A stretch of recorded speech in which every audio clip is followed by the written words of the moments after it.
السلام علیکم ورحمۃ اللہ وبرکاتہ۔ معزز ناظرین و سامعین، استقبال ہے آپ کا ہماری اس یوٹیوب چینل پر۔ سامعین کرام، آج ایک اہم خبر لے کر آپ کے سامنے حاضر ہوئے ہیں۔ آپ سے گزارش ہے کہ آپ خبر کو مکمل سماعت فرمائیں۔ مسلم پرسنل لا بورڈ نے وقف ترمیمی بل کے خلاف ایک سخت قدم اٹھایا ہے۔ آپ سے گزارش ہے کہ اس ویڈیو کو مکمل سماعت فرماتے ہوئے دوسروں تک شیئر کریں۔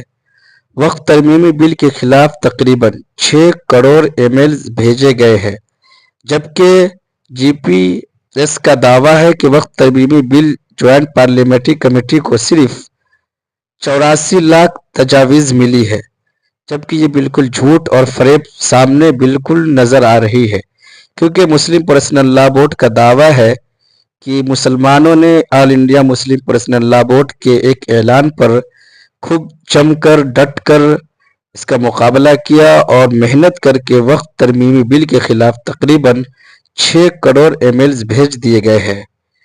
آل انڈیا مسلم پرسنل لا بورڈ کا یہ بھی دعویٰ ہے کہ اگر حکومت نے بل واپس نہیں لیا تو قانونی لڑائی کی تیاری کا اعلان ہے۔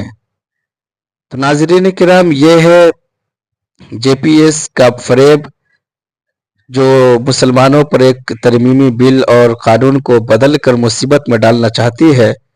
ان کا کہنا ہے کہ وقف ترمیمی بل جوائنٹ پارلیمانی کمیٹی کو صرف 84 لاکھ ہی میلز ملی ہے، جبکہ یہ بالکل جھوٹی اور فریب والا خبر ہے۔ آپ سے گزارش ہے کہ آپ اس خبر کے متعلق کیا رائے رکھتے ہیں، ہمیں کومنٹ کر کے ضرور بتائیں۔ اس ویڈیو کو شیئر کریں، چینل کو سبسکرائب کریں۔ السلام علیکم ورحمۃ اللہ وبرکاتہ۔